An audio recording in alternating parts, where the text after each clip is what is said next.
Welcome to At Your Service. I'm your host, Ryan Voegtlin, and today we will be talking about college and career advisors and the role that they play in supporting high school students. And I have two guests with me today. And can you introduce yourself? Hi, Ryan. So it's kind of funny because Ryan and I are co-hosts for this show, but today I'm the guest, and I am Susan Love. I am the coordinator for school counseling, grades 9 through 12. Awesome. So Great welcome. to see you, Susan. My name is Jasmyn Thomas, and I am the College and Career Advisor at Crofton High School. Great. Thank you for joining us. And so, Jasmyn, I'll have the first question for you. So can you tell our audience what is the role of a college and career advisor? What do they do? Yeah, so the role of a college and career advisor is really to help students achieve their dreams. We work primarily with seniors, helping them with college applications, financial aid, career programs, resume building, anything that they need to prepare for life after high school. And then we also work with our 9th, 10th, and 11th graders to prepare them for senior year and for their high school transition. Awesome. So you're like you kind of guide them along the way in the process, because that can be something that's overwhelming, right? Yeah, exactly. The process has a lot of different steps, and it's pretty complicated. I like to tell students that's why I have a job, because it's so complicated. And so anything they need along that path, whether they're starting at the beginning and they have no idea what they want to do, and we're working to figure out what jobs align with their interest and goals in life, or if they already have a plan and they just come to me and they have one specific question about, you know, a button that's not working on their application or something like that. Whatever they need, we are here for. That's great. I wish I had that when I was in high school. Me too. So Susan, can you tell us how long have we had college and career advisors, and how did these positions come about? And does every high school have one? So I'm currently working on filling one more position, but currently at our comprehensive high schools, we do have one college and career advisor that is planned. So right now we just have one person that we're still trying to employ. But each school has the staffing for Yes. it. Okay. Yes. So, you know, during COVID, a lot of grant money, and so this is funded through a federal grant that you and I worked on. So I appreciate that support, because it was truly like, all right, how can we really assist students and giving that extra support. So I really see the College and Career Advisor in working in tandem with the Office of School Counseling, with work-based learning facilitators at the high school level, even Avid and Signature. I think there's this collective, and she's more like that conduit who students come to, and she's able to provide those resources and expertise. At the high school level, school counselors have, you know, mental health. They also have academic support. So this really provides students with that small group or individual support. And they're really able to, you know, help those families kind of figure that out. And there's a safe place to go to. And then, you know, Jasmyn has plenty of resources, and we meet collectively as a group once a month. Awesome. So Jasmyn, do you work with both students and their families, or just mostly with students? Yes, so I work with students and their families, depending on what a student needs or what a family needs. The student might reach out to me, the parent might reach out to me, and I do a lot of the similar things with students and families, explaining the process and the opportunities, walking them through step by step, helping them create a game plan, and then helping them execute that game plan. Excellent. So what is your favorite thing about being a college and career advisor so far? My favorite part is how ubiquitous it is, because everyone is in this position once in their life, right? Everyone is graduating high school, trying to figure out what they're doing, and it's really exciting to see students come to me, sometimes with no idea what they want to do, or they have an idea, but they're stressed and overwhelmed.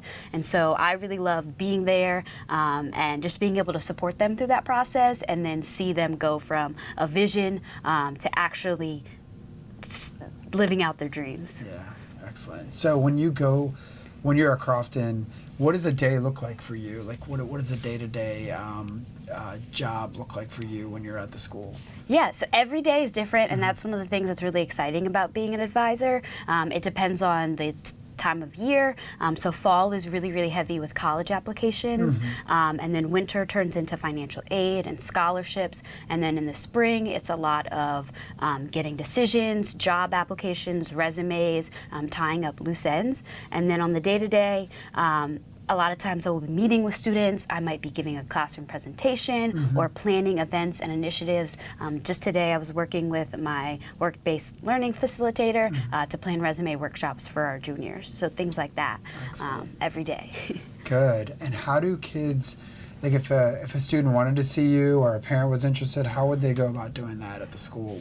Not just at Crofton, just in general at any of the high schools. Yeah, so to reach out with to connect with their college and career advisor, the best way would probably be contact the school and get their contact information. I personally have a email that I check regularly and frequently email students and families. I also have a Google Voice number to text students and that they can call.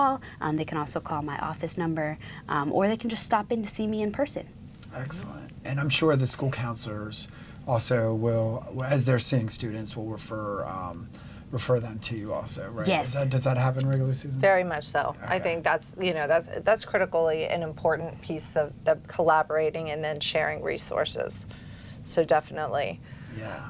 So what do you think, Susan, and I'll ask Jasmyn this too, what do you think is the most challenging part of being a college and career advisor in the work that you've done with all of them? Because I know you oversee all the college and career advisors. What do you think are some of the most challenging things? I think one of the things, and I know the school counselors also experience, is the follow-up with students, just trying to get students to complete work. So it's really important that caregivers and families really work with the school counselors or the college and career advisors and understanding, what she talked about the calendar year, right? So there are deadlines that are hard and fast deadlines around college or financial aid.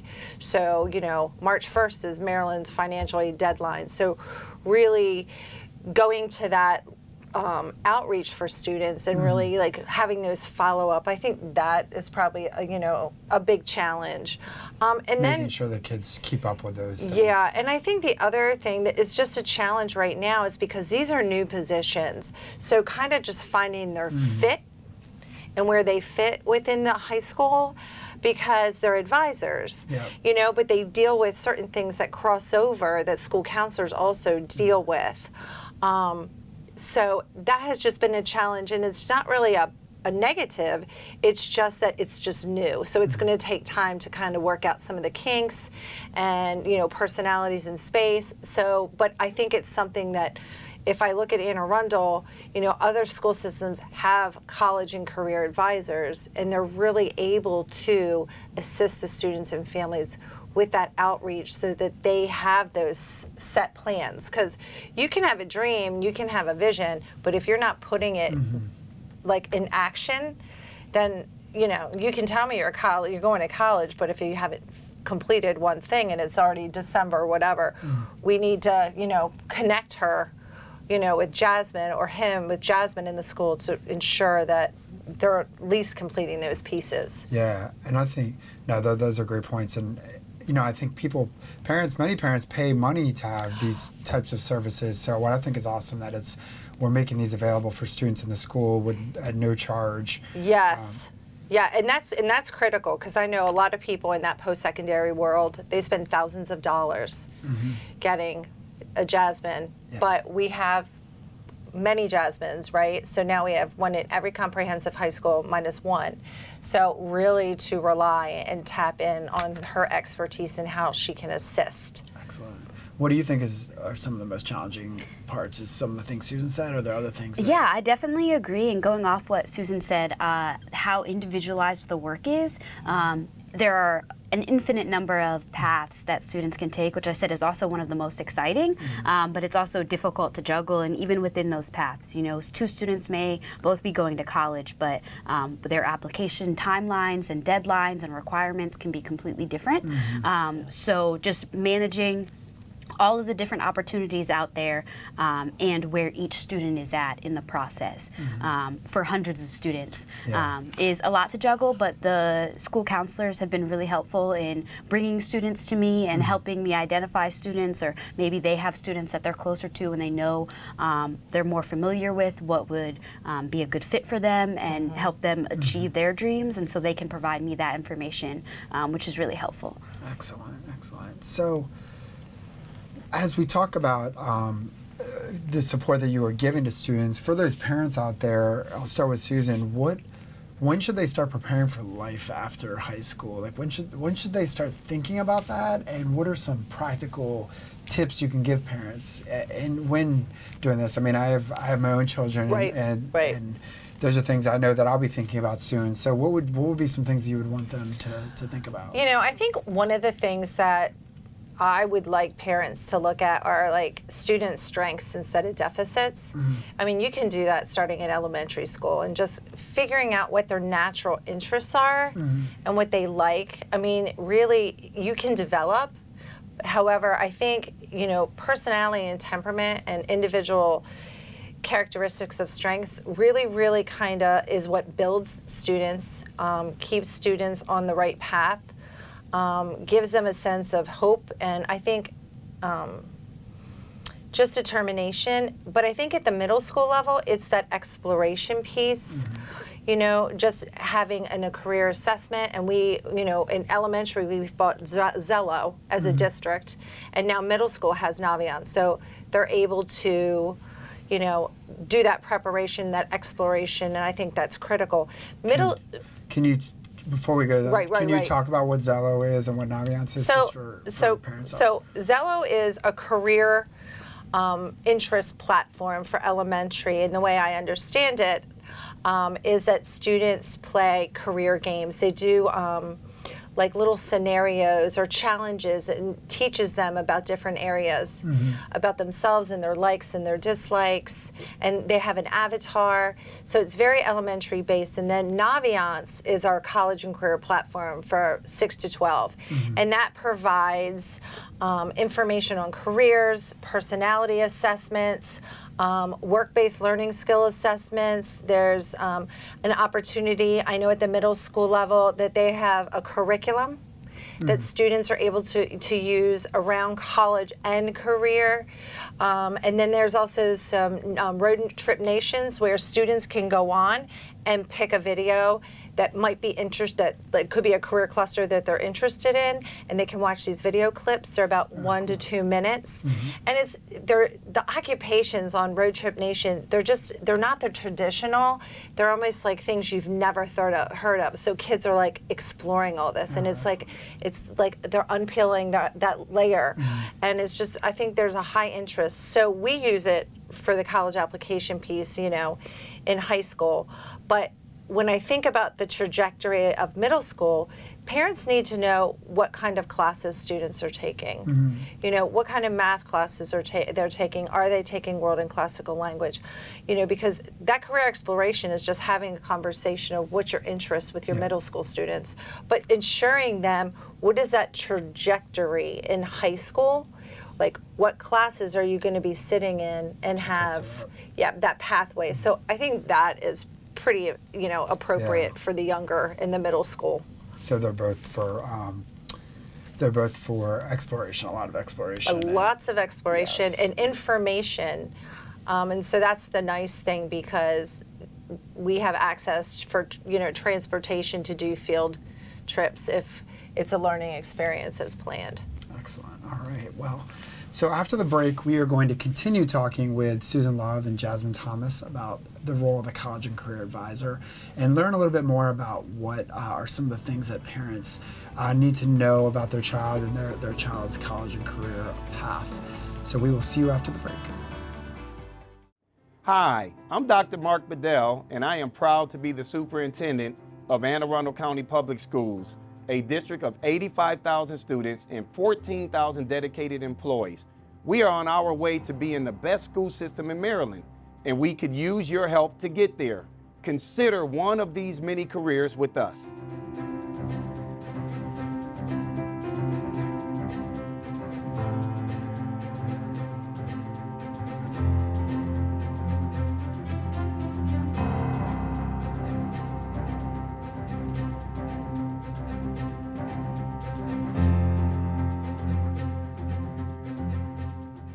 So what are you waiting for? Apply today and help students like these be AACPS awesome! Welcome back to At Your Service. We're excited to continue our conversation with Jasmyn and Susan about college and career advisors.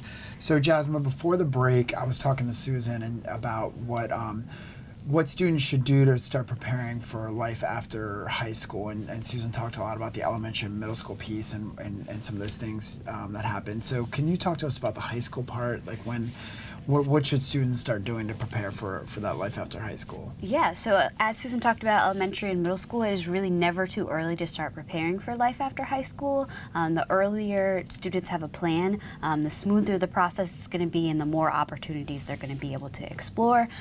So as far as in high school, really the first day of high school is really when that exploration should start and continue all the way through.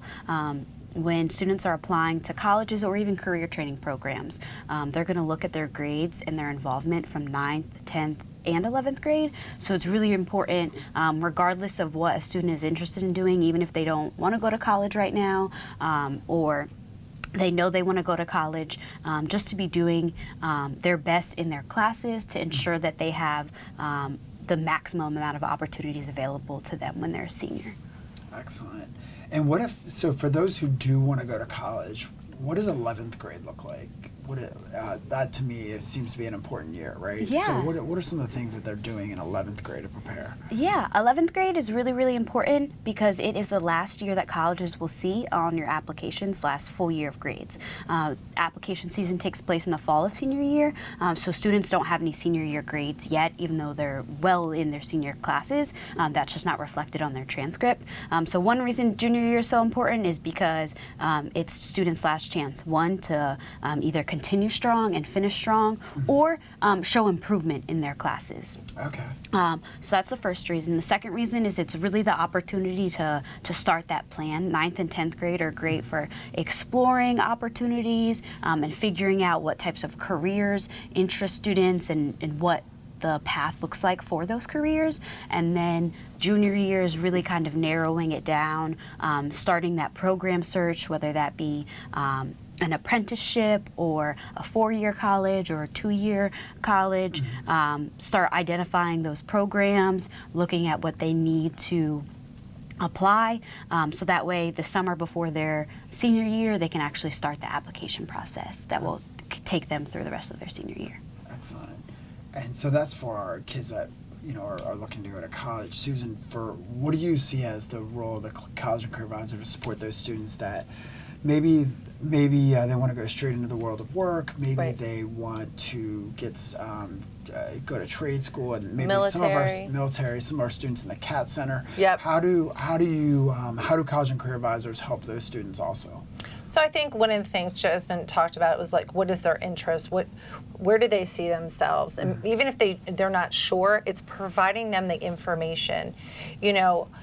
If they don't know that information, then they're not able to make an informed decision. And that's really kind of where we need to move to in doing a better job. And that's why the College Career Advisors are so vital, to have those sit-down conversations and really hone in and what is your expectation? What do you see yourself doing after grade 12? What's your affordability, and what do you think long term in that respect? Like, are you interested in college? What is college? Because I'm not sure people, you go from one grade level to the next, but do they understand what that means? And then the internship piece is huge, because you get paid on the job, and they're going to train you to be whatever industry you want, whether it's a pipe fitter, electrician. And so you're working with experienced professionals in that area, and then they train you at night. You have to do a few educational classes while you're being paid to work during the day with these licensed professionals.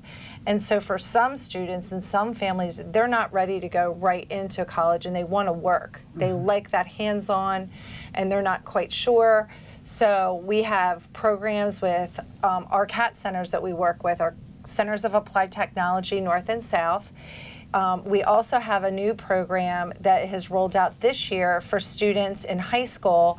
There's an opportunity, if they are interested, you can do the CAT Center programs in the evening at the evening high school. You would need transportation, but they are opened for 11th and 12th graders. So that information is vital because they're expanding, because certain kids might not be able to get a seat in the CAT Center during the day. There's, you have this many seats. So this way it's expanding that program. The other one is for seniors that really are not sure, and I know Jasmyn and I talked about this along with the other college and career advisors.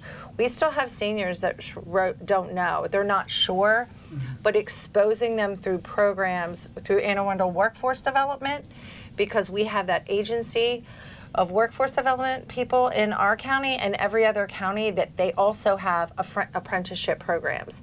So there are various opportunities around work and skilled employment that they can tap into along with the community college. Also, the Clawson Center opened up 2 years ago.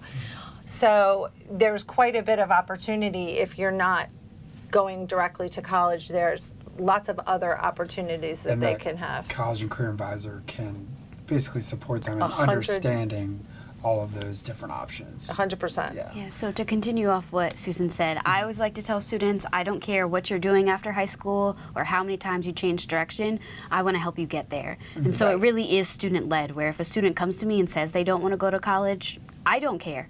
I want to help you get where you want to go, because that's where you're going to be successful. And 100%. So then the conversation changes to, okay, what do you want to do and what programs align with that? Okay, great. And so with that, are there opportunities then for field trips and maybe visiting different places of work or different colleges to get that, to get a better understanding of what they may want to do? Yeah, so there are a lot of opportunities for field trips for college and career exposure, college tours, college visits, also visiting potential places of employment or apprenticeship sites, anything that gives students that hands-on experience to see what it would be like to work in that career field or to go to that college. So let me just add a little bit to that. So, one of the things that they can do is invite guest speakers too. So they could have a guest speaker series at a lunch and learn. Okay. Because one of the things I said to them is, like, students do a career assessment, so you will have data reports on the type of occupations that your students at your high school, even by grade level, are most interested in. And they could look at that data and say, oh, the majority of my ninth graders, they seem to be interested in, let's say, social science fields. So you could invite some guest speakers around that at lunchtime or during a flex time. We also have a program through our Career and Technology Office called NEPRIS. Okay. And NEPRIS, you can invite guest speakers in through virtually or invite them in to work with the students, or even in the classrooms. You could talk to the teachers and say, the majority of our students are interested in this field and this aligns with your subject area. So how about having a guest speaker? The other one is we have virtual job shadowing.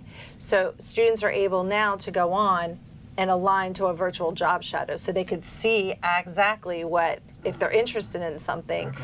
Without having to go, if transportation could be a barrier, now they could go on and just do a virtual job shadowing. Excellent.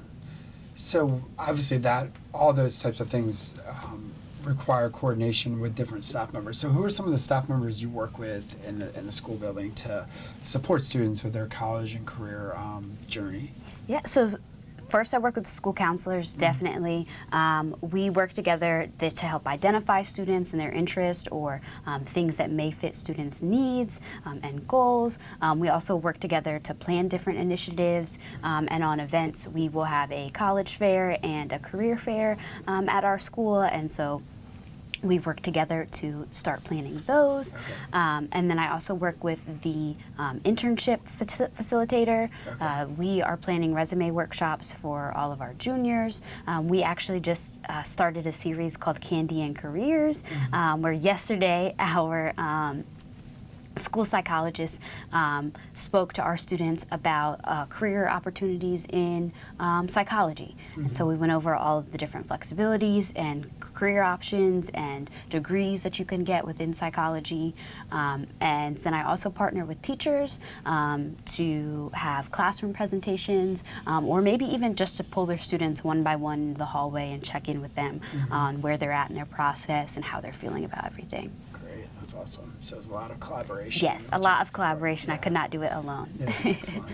So Susan, for parents out there who are thinking about college for their children, what are some options when it comes to affordability or financial support? Right. Obviously college is not a cheap endeavor. So what are some tips or recommendations you might give to parents? I think one of the things I think that parents and families have to really think about their price and their affordability, like their cost. What are they willing to pay each year? Mm-hmm. And I think they have to have those conversations with their children, mm-hmm. right? And the conversations I also think need to revolve around how much debt do they want to take on or they want their child to take on. Mm-hmm. And sometimes those will be the first conversations they've ever had while the child is in 11th grade. I think you need to keep it realistic. I think that families need to have those conversations just so that there's that expectation is clear to the child. But I also think parents have to have a larger understanding about the debt that they're willing to let their child incur, especially like if it doesn't align to their salary scale when they get out to graduate. I think that's really difficult. In education, to go to, let's say you live in Maryland, you want to go to Penn State, you're going to be paying over $300,000. And your child comes out and making $40,000 a year. So that type of debt to incur is very debilitating. So I think having those hard conversations. But we have a variety of ways. Currently we have our ECAP program, which is our dual enrollment program where you can get dual credit. And the community college, we currently have a discount of 50% tuition, and that is for every district in the state of Maryland. So it doesn't matter whether you're in Baltimore County, Howard County, wherever, they all have these dual enrollment programs. And part of that program came out of Senate Bill 740, and part of it looked at affordability for college because we know the price tag is increased. So if students and families can take courses at the college, they might get a semester ahead or even a year ahead. Some, it's 2. We have some programs that you could end up with a transfer degree at one of our charter schools. But I think really looking into all of your options, along with obviously the community college. Can you talk more about the ECAP program? Do you have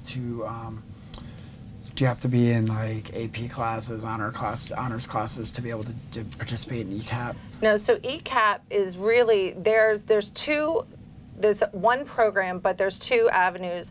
One is just taking classes for interest at the college, but not earning a dual credit. It could be like, I'm interested in, let's say, ancient civilizations, but I'm just taking because I'm interested. Okay. Then I have students that take, let's say, a math class, and that math class can count as 2. It can count for on their transcript, and it can count for a college, a college transcript. So it really just depends on what they are. There is on our website under academics is a tab called Early College Access Program, and that's where students and families would go to and look at the list of dual credit courses, and that's where they go to sign in and complete the application form. Then they fill it out. They bring it to the high school and meet with their school counselor. Okay. So they don't go directly to the college. They come to us first, and then it's site-based managed, and then the principal signs it because there's advisement, like, is this the right pathway? Is this the right courses that they should be taking? So those programs are going to be expanding with Blueprint, but it's a good opportunity for families to have that discount to post-secondary college. And to get some college credits before 100%. Yeah, great. So before we close the show, Jasmyn, can you just tell us just one thing you would want parents to know in terms of if they have a child in high school and they're getting ready to start thinking about this? What is one thing you would want parents to know in terms of supporting this journey? Yeah, I think that it's a really overwhelming process for students. A lot of times they're kind of scared and nervous. So I just encourage parents to give them space to feel those feelings and to kind of figure out what they do and don't want. Because for a lot of students, this is the first time that they're making a really big decision. and so they're kind of nervous and scared and timid, and I would just encourage parents, they're feeling the same way also, because this is a transition for parents also, but just to take a deep breath. It will all work out, and then let your student know that it will all work out too. Excellent. Well, thank you both for joining us today on At Your Service, and thank you for being with us on At Your Service, and we will see you next time.